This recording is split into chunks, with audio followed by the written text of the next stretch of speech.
Cobalah belajar, ajari telinga kita untuk ikhlas. Ajari telinga kita untuk ikhlas. Apa maksud telinga kita untuk ikhlas? Maksudnya telinga kita ini belajar mendengar sesuatu itu karena Allah, bukan karena kita, bukan karena orang lain. Kalau karena kita hanya mau mendengar sesuatu yang menyenangkan hati kita. Kalau karena orang lain, kita mendengar orang-orang yang menurut kita respect, menurut kita orangnya keren. Kalau misalnya orangnya kita sebel, kita nggak mau dengar.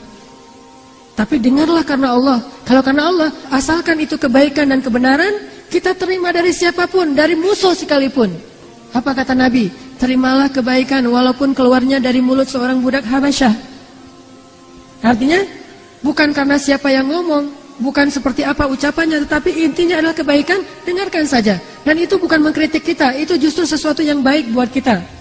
Nahnu ahaqqu bihadza. Kaum muslimin lebih berhak menerima kebaikan ini daripada orang lain. Sehingga terima kebaikan itu dari siapapun. Enggak boleh sombong. Jangan sampai kita mengingkari kebenaran dan kebaikan hanya gara-gara kebenaran dan kebaikan itu keluar dari orang yang menurut kita lebih rendah daripada kita. Jangan sampai kita menolak suatu kebaikan hanya gara-gara kebaikan itu ditampakkan oleh orang yang menurut kita enggak baik. Menurut kita enggak baik, padahal belum tentu menurut Allah kayak gitu. Jangan sampai seorang istri menolak nasihat dari suaminya yang menurut istrinya, suaminya belum menjadi seorang suami yang solih. Jangan sampai seorang suami menolak kebaikan dari istrinya karena hanya berpikir istrinya belum taat kepada suaminya. Terimalah kebaikan dari siapapun, bahkan dari mulut seorang budak Habasyah atau dari musuh sekalipun. Budak Habasyah itu agamanya bukan agama Islam. Bukan agama Islam, budak pula dan bukan orang Arab. Jadi secara status sosial di masyarakat Arab itu jauh beda dengan orang Arab, Quraisy, Ahlul Bait. Tetapi tetap diterima yang namanya kebaikan dari siapapun juga. Kita belajar dari semua orang, kita menerima kritik dari semua orang. Gak ada cerita saya seorang guru maka saya gak boleh dikritik oleh muridnya. Bahkan seorang nabi pun dikritik oleh para sahabat dan beliau gak marah. Siapa sahabat yang pernah mengkritik nabi? Habis-habisan kritiknya. Umar masuk Islamnya belakangan lagi tuh. Kalau Abu Bakar masih mending, kalau Khadijah masih mending. Ini Umar yang masuk Islamnya tuh setelah Nabi berdoa lama baru masuk Islam. Yang di masa jahiliyahnya pernah minum khamr, dosanya macam-macam. Kritik Nabi, ya Rasulullah, keras suaranya di depan Nabi. Sampai Allah sendiri yang menurunkan ayat, ya ayyuhalladzina amanu la tarfa'u aswatakum fawqa sautin nabi. Janganlah kalian mengangkat suara kalian di hadapan Rasul melebihi suara Rasul. Tapi Rasul gak marah. Allah yang mengajari mereka etika, tetapi Rasul gak jadi baper gara-gara itu. Kenapa?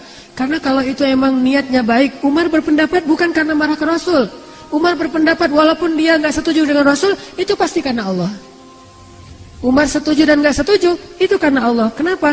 Karena Umar itu zahir dan batinnya sama.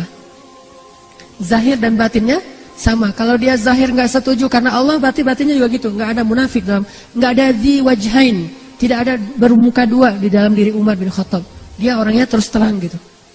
Sehingga Rasulullah paham banget karakter Umar. Umar mah karena dia nggak setuju, pasti nggak setujunya karena Allah, bukan karena dia nggak enak sama saya, karena dia ada masalah sama saya, enggak.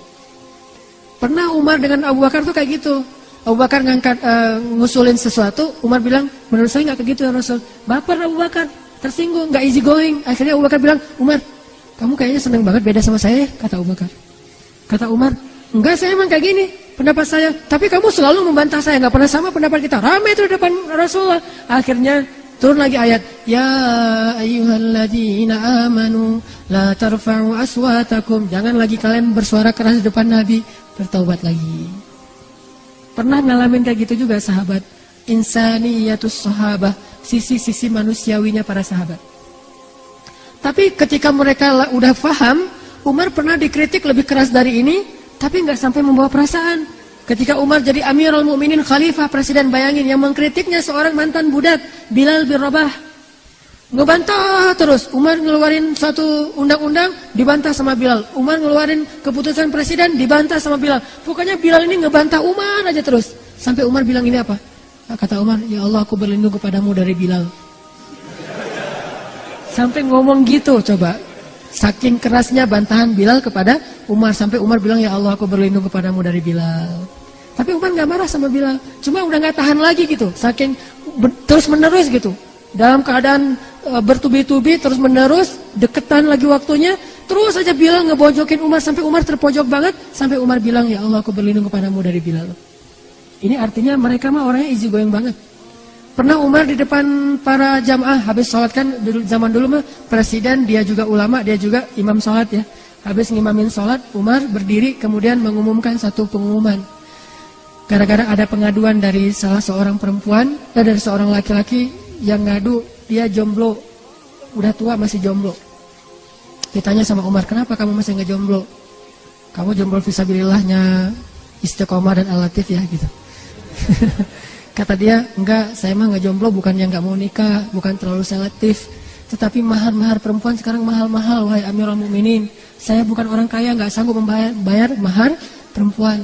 Walaupun hadisnya sebaik-baik perempuan yang paling murah maharnya, tetapi namanya manusia kadang-kadang menganggap dirinya, saya kan keren, jadi mahar saya mah 2 miliar gitu misalnya.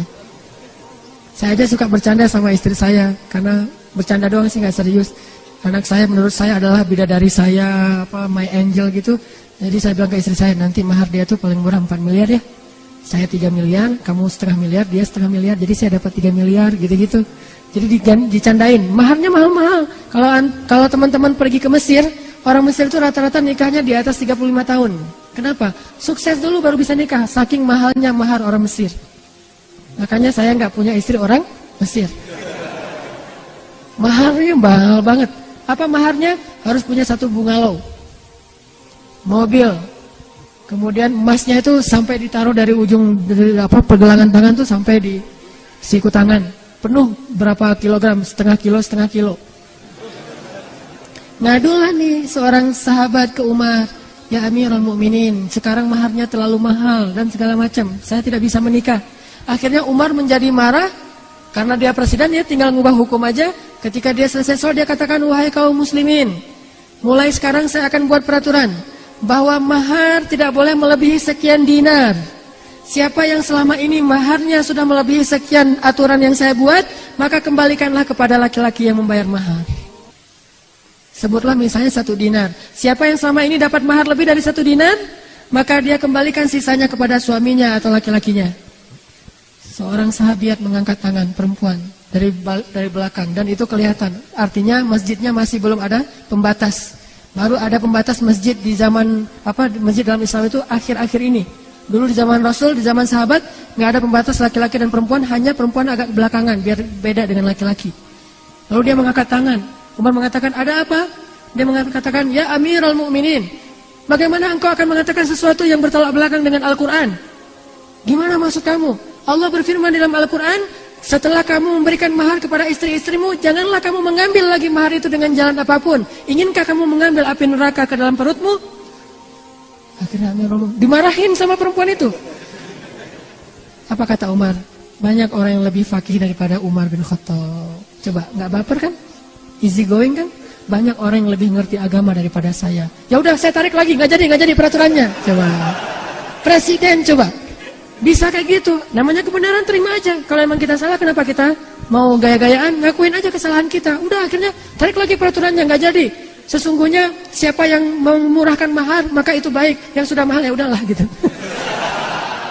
Jadi kayak gitu peraturannya. Jadi nggak tegas gitu peraturannya. Awalnya tegas banget, tiba-tiba jadi toleran. Siapa yang memurahkan maharnya, maka dia itu kebaikan. Siapa yang mahal, itu mah terserah.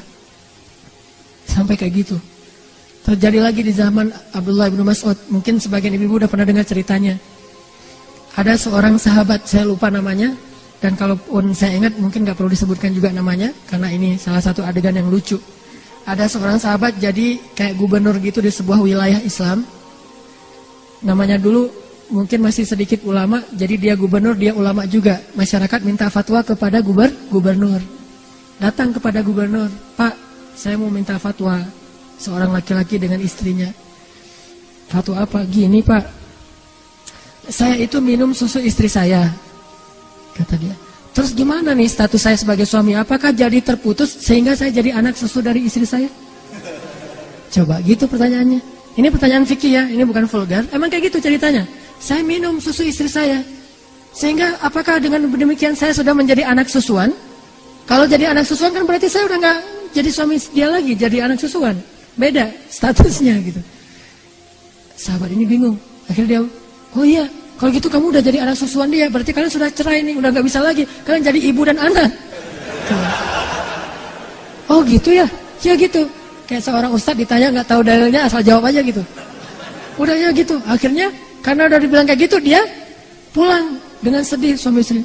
Ya kita mah jadi anak sama ibu ya. Gitu. Masih mending saya kan adik kakak, ini mah anak ibu. Statusnya lebih pahit lagi tuh, itu udah sakit banget tuh statusnya. Sakitnya tuh di mana-mana gitu. Ngelihat istrinya, dulu manggilnya Yayang, Bebeb apalah istilahnya ya. Sekarang manggilnya Bu, Yana gitu. Enak banget tuh, gara-gara salah fatwa. Udah difatwain gitu, akhirnya pulang sedih, udah nggak bisa lagi apa-apain, bukan lagi suami istri, udah sedih banget. Tiba-tiba berita ini terdengar ke seorang sahabat di Madinah, dia ahli Al-Quran namanya Abdullah bin Mas'ud, yang hafal 1 juz hanya dengan sekali dengar langsung hafal. Ilmunya banyak banget, Abdullah bin Mas'ud. Abdullah bin Mas'ud mendengar ini langsung mengatakan, Innalillahi wa inna ilaihi raji'un. Ini musibah. Langsung dia pergi ke negeri itu, dia memperbaiki keadaan di sana.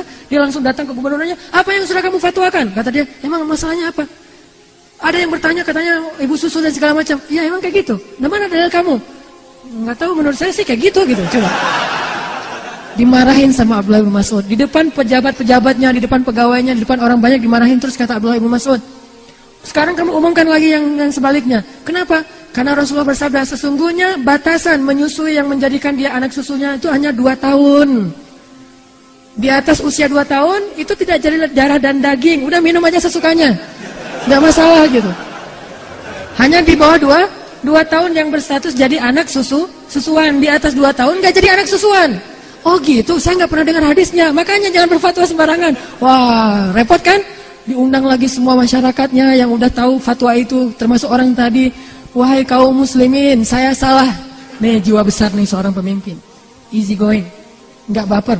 Wahai kaum muslimin, saya salah, maafkan saya. Sesungguhnya manusia bisa bersalah. Jadi ada reason gitu, cari justifikasi. Manusia juga bisa bersalah. Dan mulai sekarang jangan pernah lagi kalian menanyakan fatwa kepada saya. Tanyalah kepada orang ini, Abdullah bin Mas'ud.